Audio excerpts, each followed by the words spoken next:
This week's episode is brought to you by Grasshopper.com. Save $50 on your order at www.trygrasshopper.com/paratruth.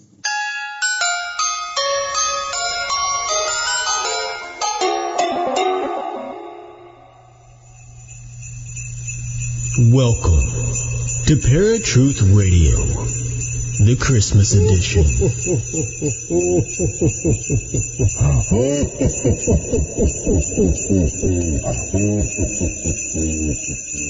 What's going on, Paratruthers? Welcome to a brand new episode of Paratruth Radio, the Christmas edition. My name is Justin. And I'm Eric. And I hope you enjoy the intro that Eric put together for these next couple of episodes, because quite honestly, it's probably one of the best intros we've had, excluding our second one, which Eric, I guess Eric's done all of our intros, but I digress. Welcome to the Christmas edition of Paratruth Radio. So I want to get right into it, guys, because it's actually going to be a really interesting episode. We're going to get into some interesting characters from the past. Ladies and gentlemen, boys and girls, children of all ages. For those of you listening at paratruthradio.com, TMV Cafe, Fringe Radio Network, and Paranormal UK Radio Network, let's get ready to expose some lies. December 25th is a joyful time of year when we celebrate the birth of Christ the Savior. Now, over the centuries, many legends have spread. Some include tiny reindeer and the big man in red.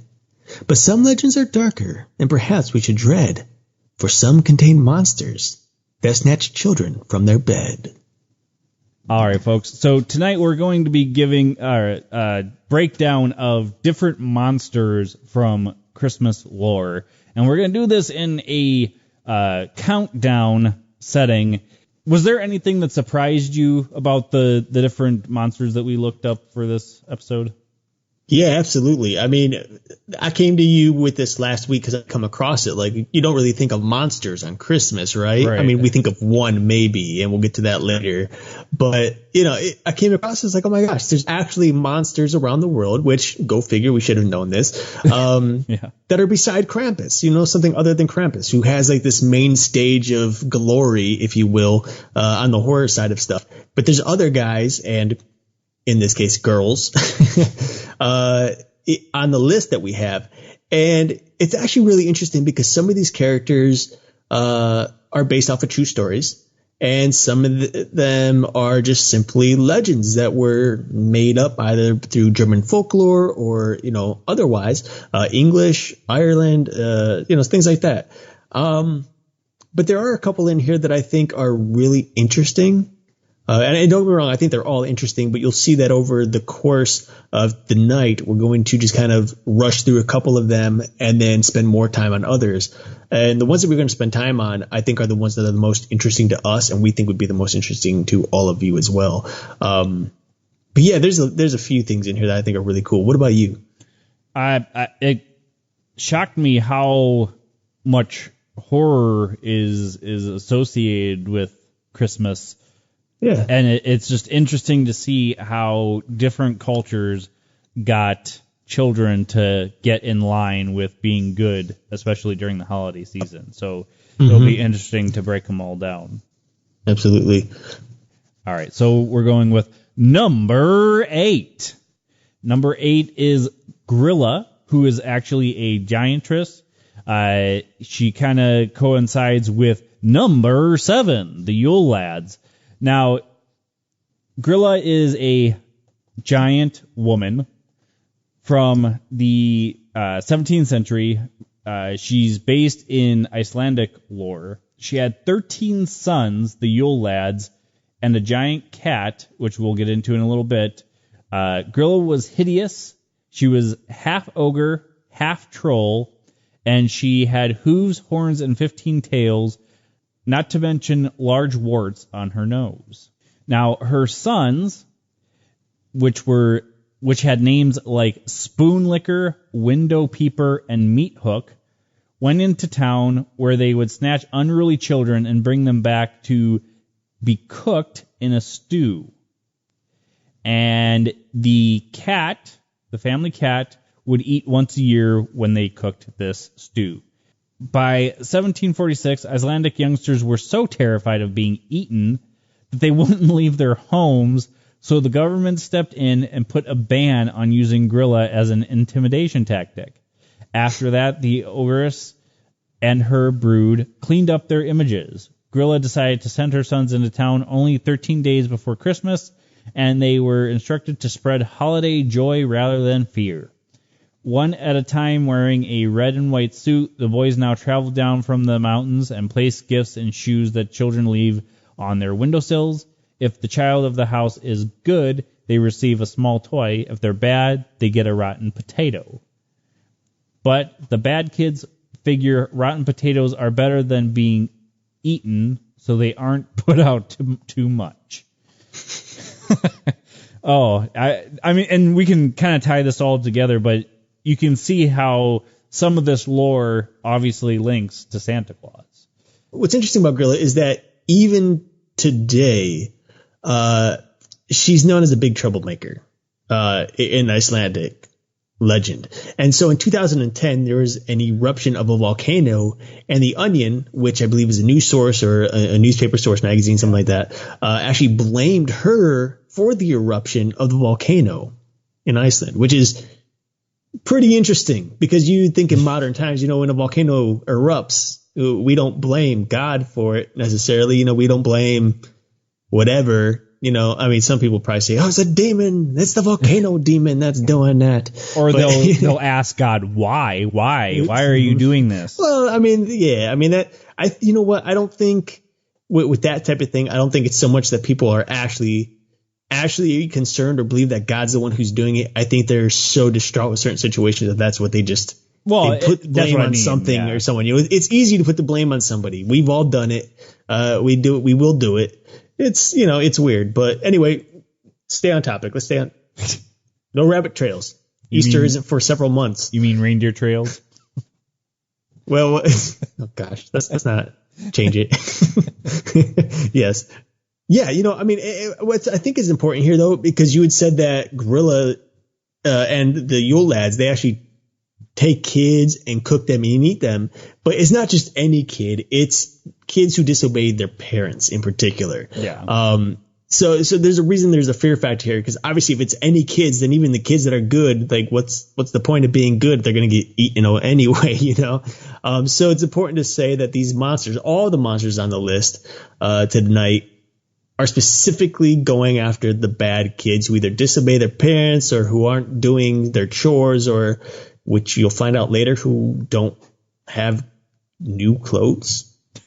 Yes, that's a question. We'll talk about that later. So now we have number 6, Pierre Foutard. Number 5, Hans Trapp. And number 4, Belsnickel. Now, these three characters, and Eric, you can correct me if I'm wrong, all are a part of the father whipper or the whipping father lore that go along with some legends to Santa Claus. Belsnickel would dress up basically like a homeless guy, and if kids were good, he would give them candy. If they were bad, he would give them switches, which is kind of weird because I don't know if he meant for them to beat themselves or if he would come back and use the switches on them. I'm not sure if you came across anything for that. I did not, but I'm assuming maybe it's more so a reminder of what could be, like a warning, if you will. Hans Trapp was another anti-Santa or anti-Claus character who was actually a real rich man in life. He ended up being excommunicated from the Catholic Church and started worshiping Satan. He was exiled to the forest where he started going insane, dressing up kind of like a scarecrow to scare children, and he ended up catching a child about to eat him. He'd cut him up, about to eat him, and then he was struck down by lightning by God because God was done with seeing this particular heinous act going on. Well, hold on. I'm gonna hold you off right there because I'm not sure if what you just said there was completely true based on my research. You said that he was about to eat one boy that he had chopped up. But in my research, he didn't actually chop up the boy or even kill him. He was about to eat one boy that he captured, who was maybe holding hostage. And when he was about to eat him, then he was struck by lightning. And as you had said, some believe that he was then punished by God for his awful acts. So I think this kid actually survived based on the legend. Well, this one, it was, I got this from scaryforkids.com. It says, one day he spotted a young shepherd boy making his way through the woods. The boy was only 10 years of age, but Hans Trapp was determined to kill and eat him. As he stared at the young boy, he began to drool at the mouth, imagining biting into his delicious, tender flesh. Before the boy knew what was happening, Hans Trapp pounced, attacking him viciously and running him through with a sharpened stick. Then he dragged the dying child back to his shack, where he cut the boy into small pieces and roasted them over an open fire.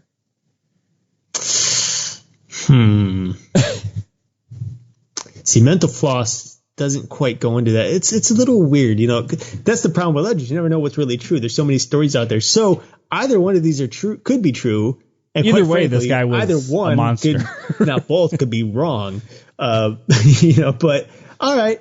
Well, there you have it, folks. If you come up across anything that may be different or vastly similar to either our two versions of the story, let us know because I'm sure there's many out there. You were about to talk about Pierre Fouettard, right? Yep, this is the last guy. And actually, I think we had covered him way back when we first started Night Stalkers. You had just kind of brought him up because we were talking about Krampus, and you'd come across this story too. He was known as the Butcher. Though there are plenty of legends and stories associated with Pierre Fouettard, the most popular one is that of an innkeeper or a butcher. This is who this person was, who captured 3 wealthy boys who were on their way to the religious boarding school. Their religious boarding school, With the help of his wife, he robs the kids and kills them. St. Nicholas, who discovers the crime, resurrects the children. Seeing this, Pierre Fouettard repents in the decision and becomes the assistant of St. Nicholas, offering to show gratitude wherever required. Some versions of the story say that St. Nicholas prompted him to be his assistant as a punishment for his crimes.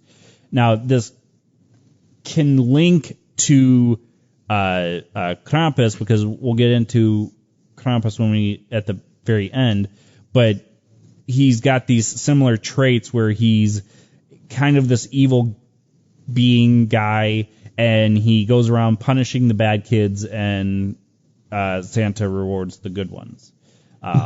So it's interesting because this is another malevolent guy that somehow is linked to Santa. Right. Well, one thing I want to there's actually 2 things I want to point out here. The first is the name Pierre Fouettard. The name actually translates to Father Whipper. And so I don't know if that's necessarily his real name, or perhaps most likely a name given to him afterwards as he goes around whipping children now, according to legend. The other thing I want to mention is Justin mentioned St. Nicholas. I want to just throw it out there and let you guys know that in this sense, St. Nicholas isn't referring to Santa Claus, the legend of Santa Claus. We're actually referring to the actual man, St. Nicholas, who we talked about last week. So we're talking about a Christian monk in this case who was able to resurrect the dead. Because when I read this, Justin, the first thing I thought was, I didn't know Santa Claus could bring the dead back to life. I've never heard such a story. St. Nicholas had any powers like that either, too.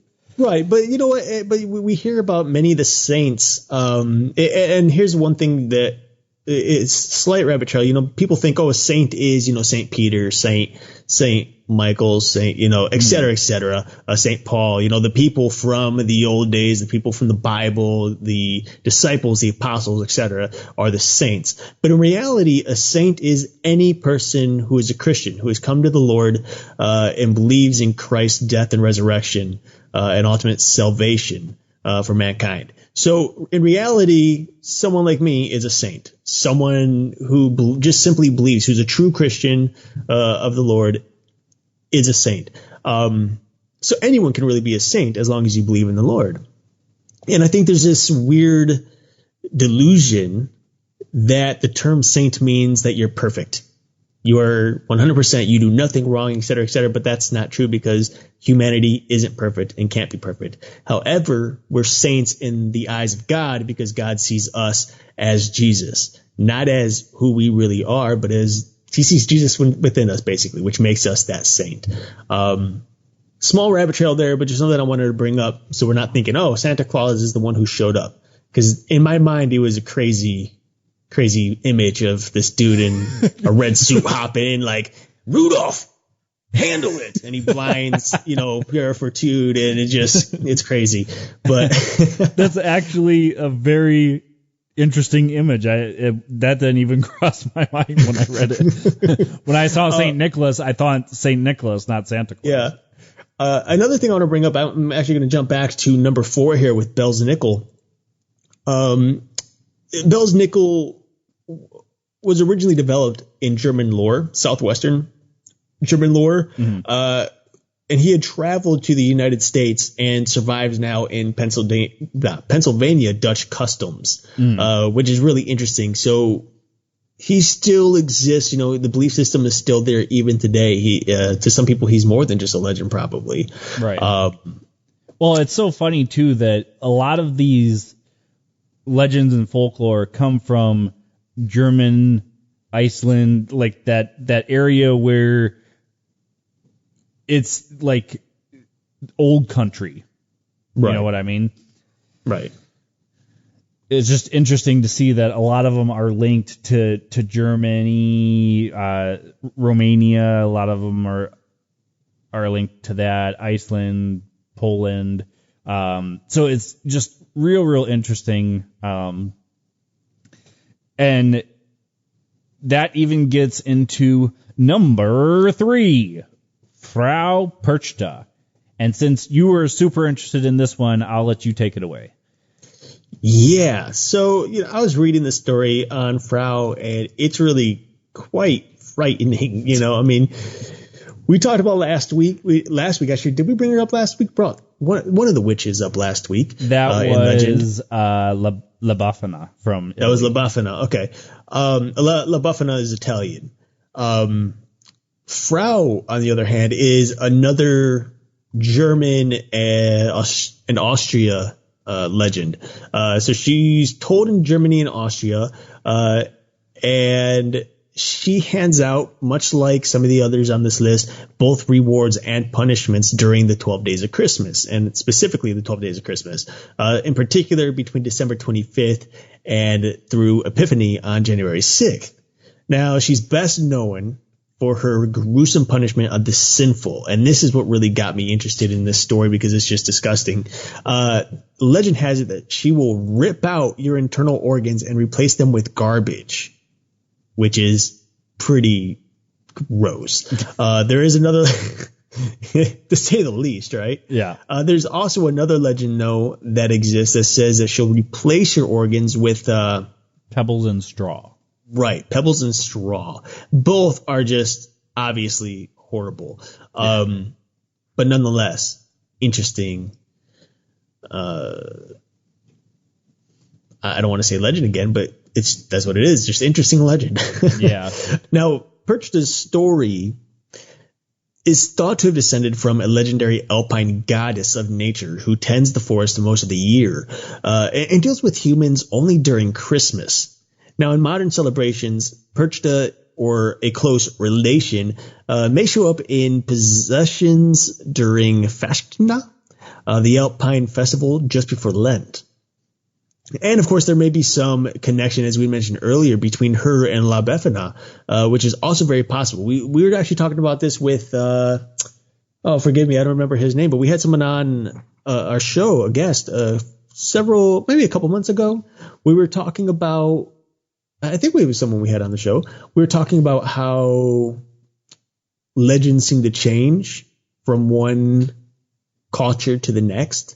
We were talking about myths and like Bigfoot and things like that. We're discussing just how legends seem to change. And that's basically what's happening here too. Maybe it's the same legend it's being transformed by Italians as opposed to the Germany and Austria lore, which is why Frau Perchta and La Befana could be the exact same witch. The only difference is that La Befana is actually an ugly witch, just like Frau Perchta, but she's also a good witch who only leaves presents. So she doesn't go around harming children or anybody else for that matter. Well, the image of Frau would kind of dictate that a little bit more, because there's descriptions of her kind of looking more like Krampus with horns and kind of a beastie face, right. Where then there's some that describe her as a tall white-robed woman. But one legend that goes back to Eastern Europe is where she's got two faces. Right.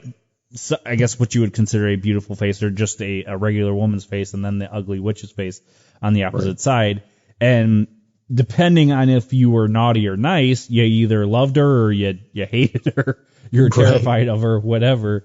But that could go in line with La Befana, where maybe it was a Frau Perchta who did the punishing, where La Befana rewarded, just like a lot of these other legends that go along with Santa Claus. Right.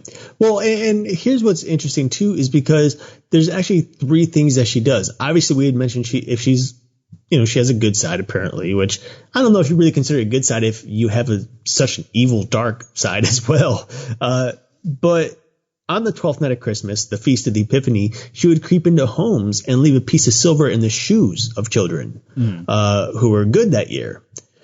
However, if you were bad that year, then, that's when things get a little dicey. Santa just puts a piece of coal in your stocking and says, fix it next year, and she just kills you.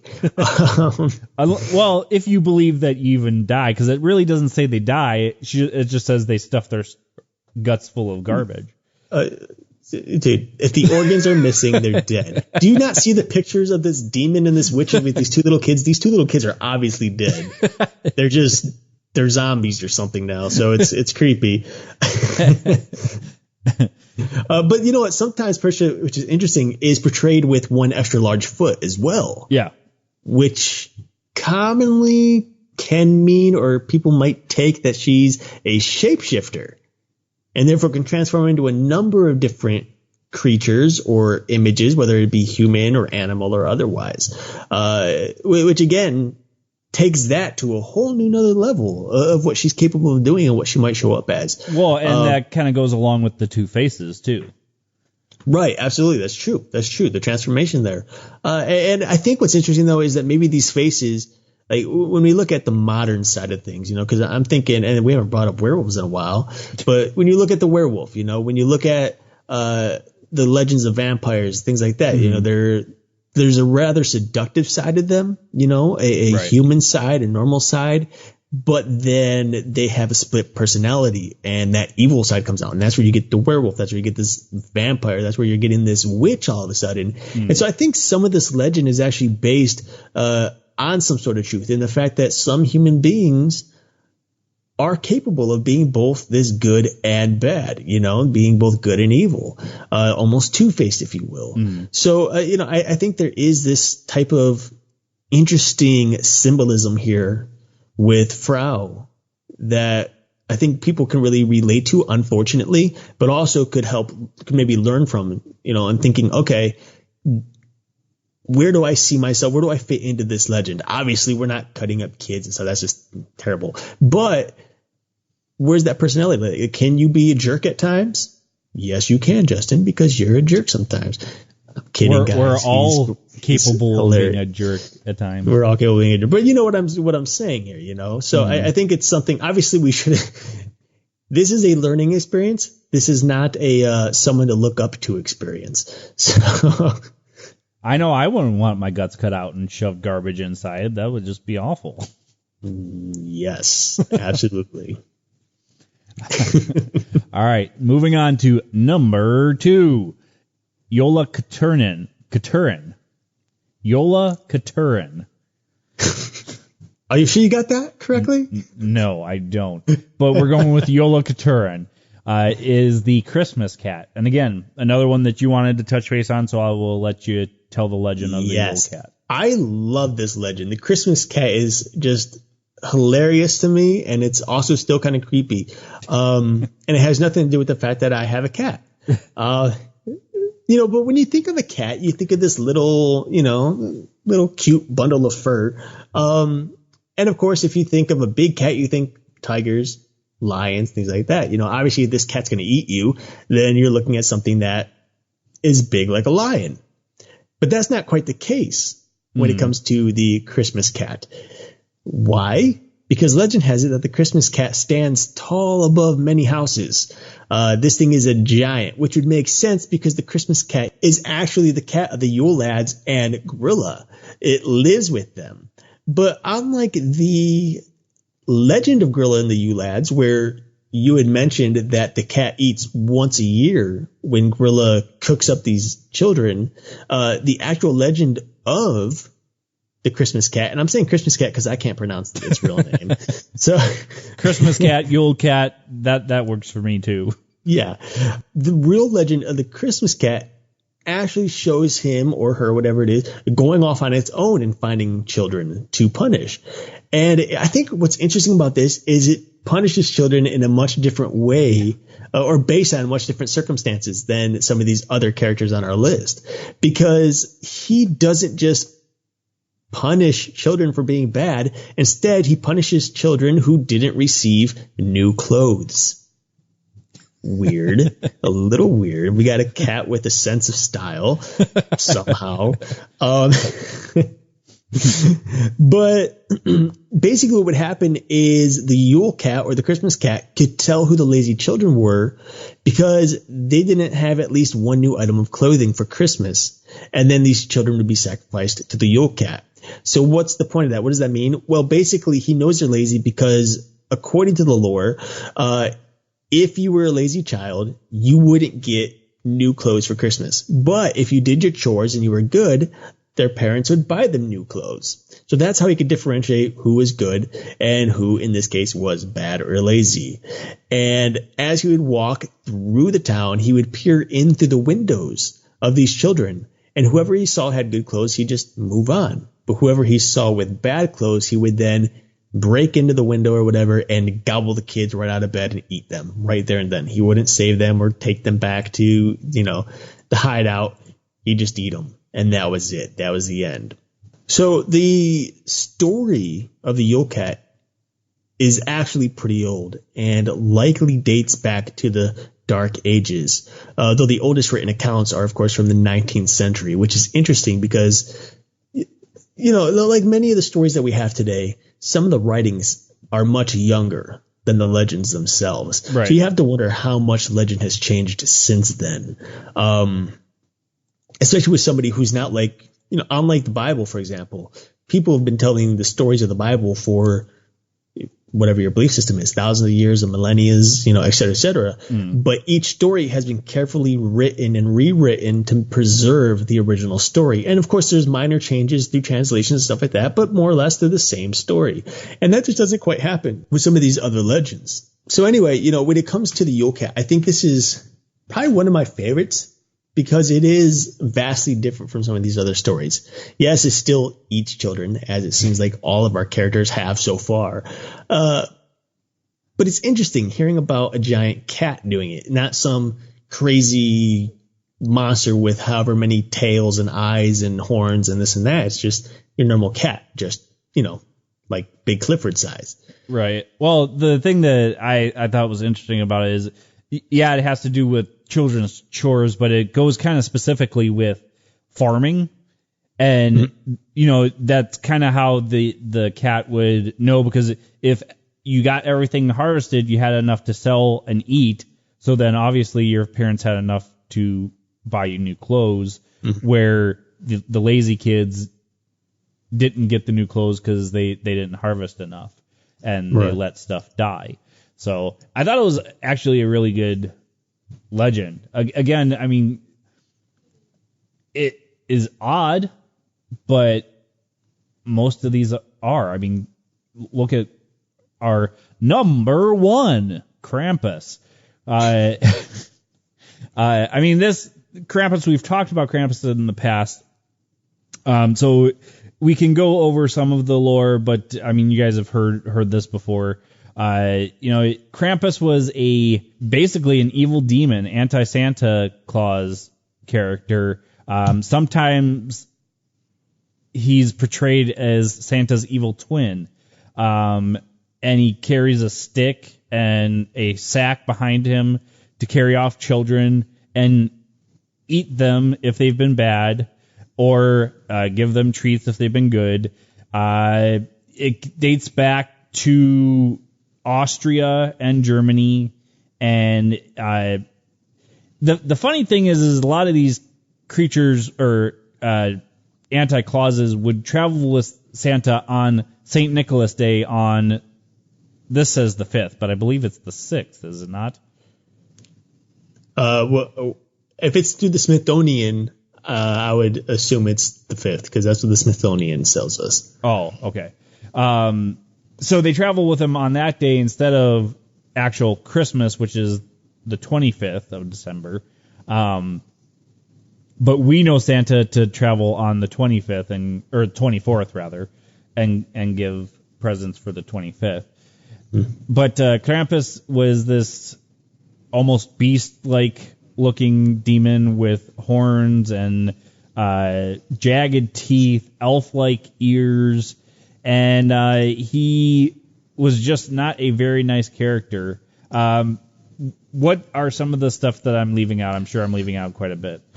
Well, one thing that is interesting, we had covered this many, many years ago on the first episode we ever did for Christmas on Night Stalkers.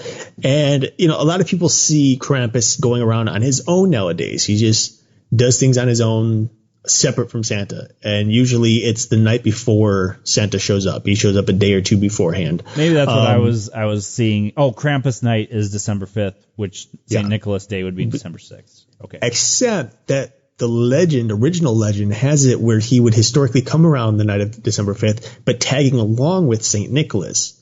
He would visit all the houses with St. Nicholas, and while St. Nicholas is putting candy in the shoes of good kids and birch twigs in the shoes of bad kids, Krampus would be there to punish the naughty kids. And usually he would use, I know in the original lore, he would use a stick or branches and he'd whack the kids.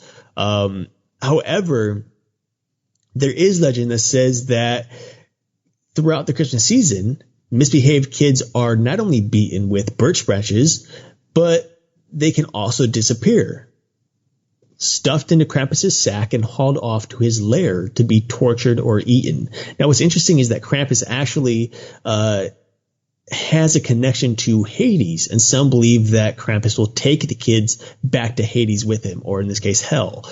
And that's where they would spend the rest of their lives, being tortured for their bad deeds. So, it's really interesting, I think, to me, how much the legend has already changed, even from a few years ago, because we did the original episode on Krampus back in 2009. Mm-hmm. And the history that we had on Krampus back then is vastly different from the history that there is now. Roughly, what was it, 8 years later, 9 years later, something like that, right? Okay. So we start to see how when people become more and more enthralled by some of these characters, the legend slowly begins to change over time with it. Now, his name, with the German Krampen, actually means claw. And tradition has it that he's the son of a Norse god of the underworld, Hel. During the 12th century, the Catholic Church attempted to banish Krampus celebrations because of his resemblance to the devil. But more eradication attempts followed in 1934 at the hands of Austria's conservative Christian Social Party.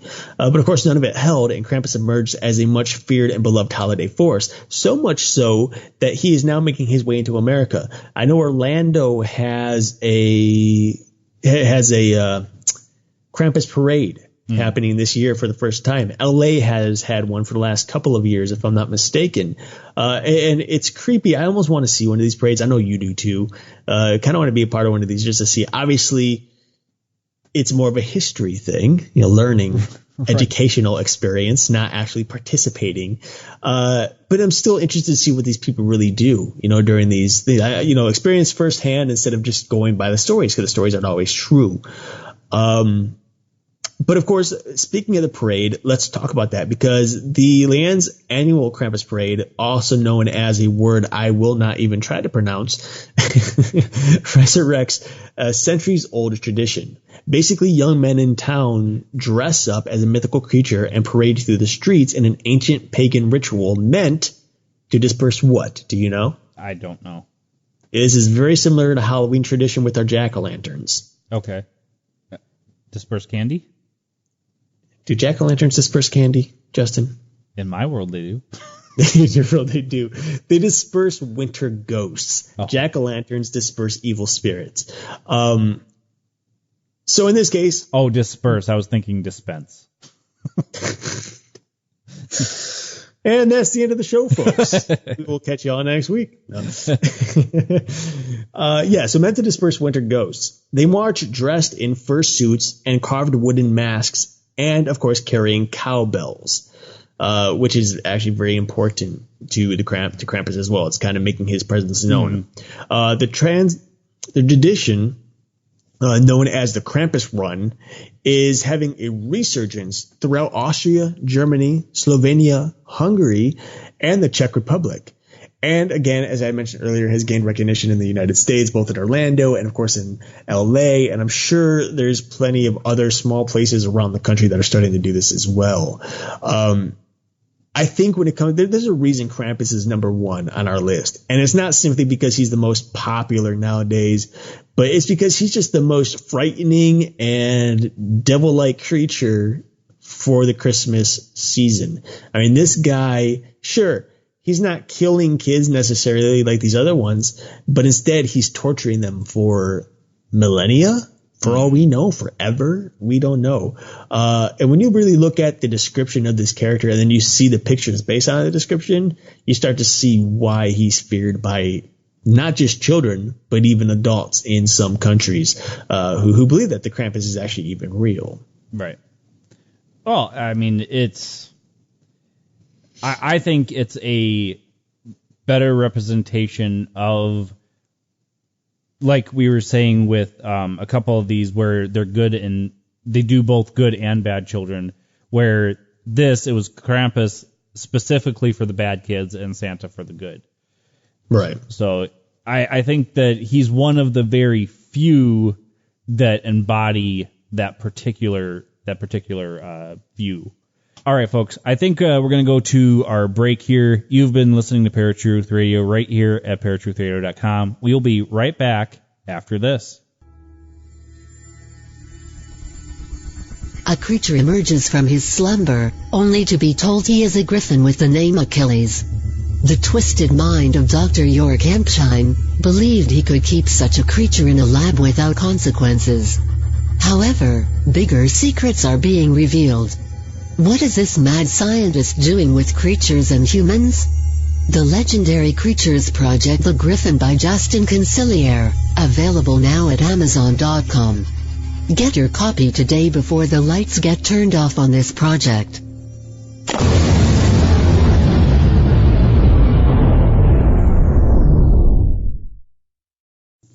Hey, Parafans, do I have a deal for you? The people over at Loot Crate are giving our listeners a 10% savings on any new subscription at lootcrate.com. Loot Crate is this awesome monthly mystery smorgasbord of a package that you get stuffed with different things from different genres, such as Zelda, Fallout, Harry Potter, and so many more. So to get your 10% savings, make sure you go to trylootcrate.com/paratruth. Again, that's trylootcrate.com/paratruth and enter Bridge 10 to get 10% savings on any new subscription. All right, folks, welcome back to Paratruth Radio. My name is Justin. And I'm Eric. and we've been discussing the 8 monsters of Christmas. I believe there's probably more, but these specific 8 are some of the most fearsome, in my opinion, that we probably could come across.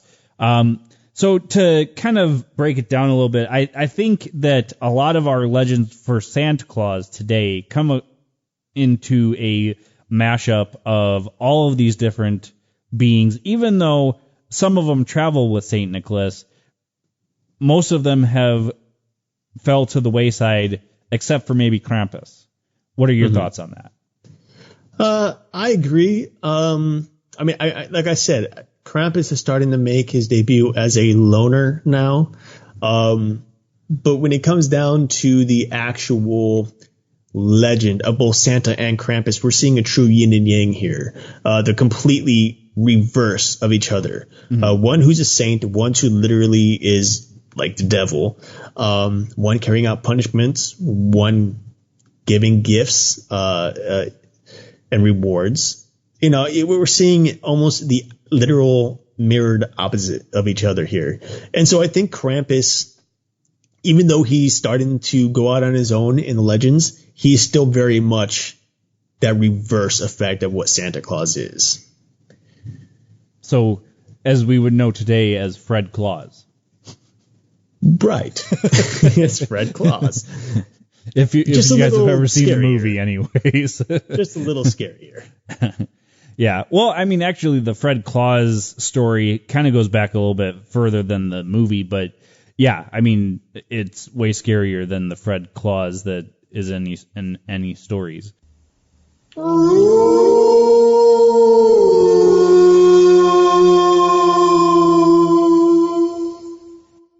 So this is the 8 Monsters episode, guys, where we've been talking about the different monsters that we came across for Santa for Christmas in our Paratruth Christmas edition. So I think that we covered a lot of great stuff. I hope you guys have some thoughts on it. I'd love for you guys to comment as well as get in contact with us. Just go to paratruthradio.com and click on the contact tab. You can also find the Paratruth t-shirts there now. We are working on getting one with Krampus. I know I said that last week, but our artist was sick, so he is working on that, so stay tuned for that as well. We've got some pretty interesting stuff coming up for Paratruth Radio. A little bit of what's going on is we're going to be switching to a season type format for Paratruth Radio. Now, the reason we're switching to a season format is basically time, but even more importantly, money. We're lacking the funds to continue doing the show on a regular basis. And so we're going to have to take, I think we said a few weeks. I'm thinking probably more like a month, maybe a month and a half off. And during that time, we're going to try to come up with some other shows and a new season that's going to really be based overall around one particular topic. For example, aliens for one season, or for example, like we're doing now, Christmas for a month. That's one example of a season.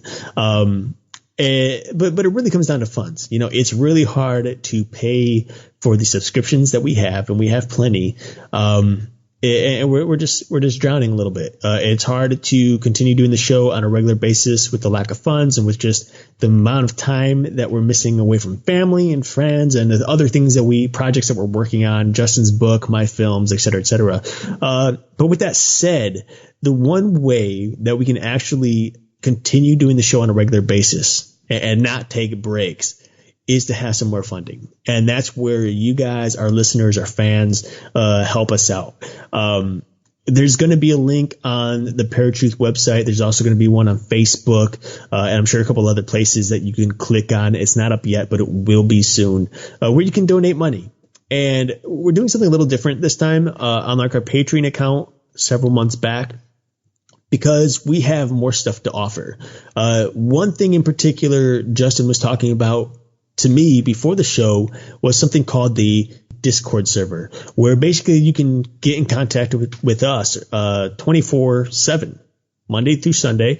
Contact us anytime and we can respond immediately or almost immediately. Another thing we're going to do is have some special videos that we're going to give to people who are donating as well. These videos are going to consist of a number of different things, such as outtakes, special interviews that were conducted but never made it to air, behind the scenes footage or audio, things like that. And on top of that, depending on how much you are willing to donate, you will possibly receive something from our store. And that could be anything from a mug or a sticker to a t-shirt, hats, pillows, et cetera, et cetera. We have many things that we're willing to offer. So it's important to just let you know, if you donate money, you're not doing it just because you love the show and you're supporting us. But you're going to receive something. You're going to receive something more than just a new episode every week. You're going to receive something that you can hold on to, something you can put on your wall or, keep on your couch, whatever, depending on what it is. So there's plenty to come from that. And I think the most important thing about donating is you will officially become a member of Paratruth Radio. And what that means is basically being established as a member is that your name can be brought up on the show. We can even have you on as a guest interview. If you're interested in a certain topic you'd like to discuss with us, we can have you on. You get some insight as to what we're doing before a show airs, things like that. So it's really, really cool thing. Donating doesn't mean, hey, give us $20, $30. It's anything you wish. It could be $1, it could be $5, $10, $20, et cetera, et cetera, et cetera, as much as you want. And you could do this on a one-time basis, or you can have it scheduled for a monthly basis or whatever you want to do. So it's completely up to you guys. But in the end, we're struggling a little bit financially. It's a lot of work. I know Justin puts in a lot of time to this radio show, more than I do, to be honest. I'm doing other projects on the side. And so Justin really does place a lot of his time in the show, and I think it's important that we have the funding to continue doing it. Yeah. Otherwise, we're going to have to continue with this new seasonal thing, and it'll be kind of cool for us taking a break, but it's going to be rough for the listeners who really like our show. And we love the show. We want to do this on a regular basis, but unfortunately, we're going to have to start taking a couple months off between seasons. So, yeah. Well, and this is how Eric broke it down a little bit easier than I probably could have. But it'll still be the Patreon thing where you can have a monthly subscription. Or I'll also be putting up a link on our website, paratruthradio.com, where you can just do the 1 month payment. But we'll still have that same tier program where if you donate $1, it's just, hey, thank you so much. Here's a video. Here's our Discord server. Or a t-shirt if you donate the certain amount or whatever. So it'll still have that tier feel to it, but you don't have to pay the monthly fee because there's going to be other stuff that you get if you donate to the Patreon account with the monthly subscription. So I think it's going to be a good thing. I know we tried the Patreon thing in the past and we took it down.